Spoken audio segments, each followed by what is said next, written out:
An event that any time will occur. An event that every Christian, I hope every Christian, not only most Christian, but I believe and I hope every believer is anticipating. That's the rapture of the church 2025. Okay, so ano po ba ang rapture? Paulit-ulit na sinasabi dito. Dahil naniniwala ako, nakita ko doon sa mga ilang viewers dito mga bago. Rapture, ito po ay pangako ng pag-ibig. Mas bibigay ko yung pinakamalalim na kahulugan.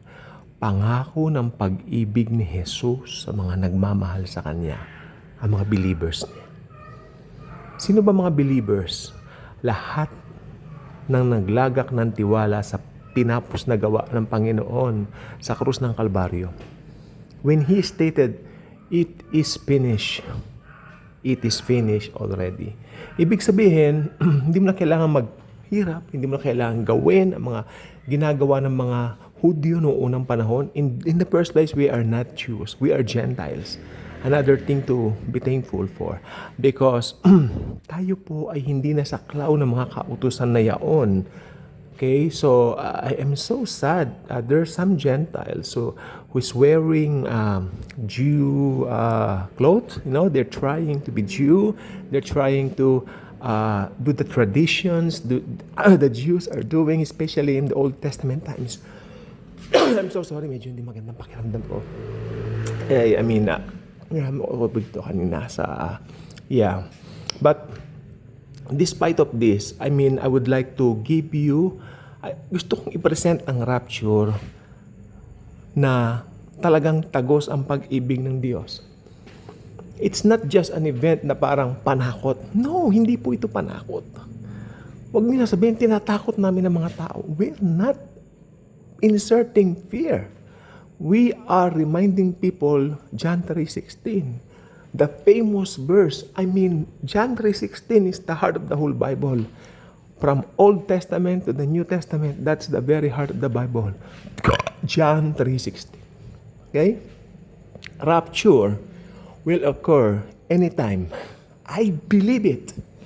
I believe it. Hindi po tayo nagbibigay ng dates sapagkat hindi naman tayo inutusan ng Diyos na magbigay ng date. We cannot. Okay? So, we don't have to. Okay? At alam lang po natin, it is a promise. I mean, it was a promise to Paul. I mean, it was revealed by Paul, revealed to Paul by the Lord Jesus Himself. Rapture is a revelation. Ito po ay inihayag lamang kay Paul, kay Pablo, sapagkat si Paul ay apostol para sa ating mga hentil. Kagaya po natin na mga hentil. Ano po bang hentil? Ang mga hindi Hudyo ay mga hentil. Ang pagmamahal po ng Diyos sa buong mundo ay hanggang ngayon po available. Available forever, of course. Pero ito pong church age, alam niyo po ba, ito po talaga yung where we can apply John 3:16.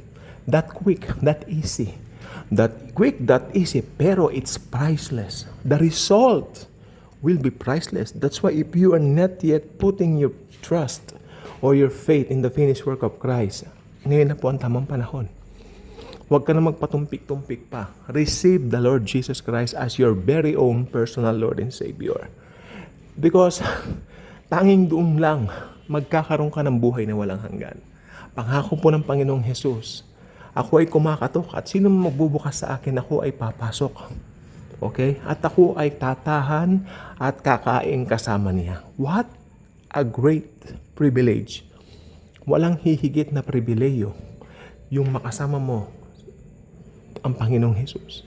Amen? Wala nang hihigit na pribileyo maliban doon sa Jesus is with you. You are eating your supper with Jesus. Wow, thank you Jesus. Okay? So, ang rapture po mangyayari po anytime. Wala po yung signs. It's a revelation and it will happen. Alam niyo po ba, ang rapture ay biglaan. As in, bago mo pa ipikit yung mata mo, kalahati pala noon doon po, biglaan po siyang mangyayari. It's not something na hihintayin mo kung anong araw. No, wala pong date na binigay.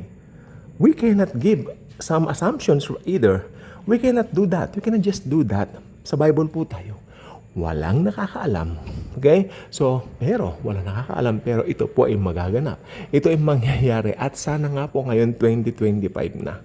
Kung hindi man nangyari, mag-enjoy po tayo sa buhay. Huwag naman po tayo yung masyadong, alam nyo na, yung parang nananakot. May iba po talaga nananakot. Don't get me wrong. I know some people na parang mga post sa Facebook, parang nananakot. They don't do that. Don't have to do that. Just present Jesus. Just present His finished work and everything will turn out well. God bless.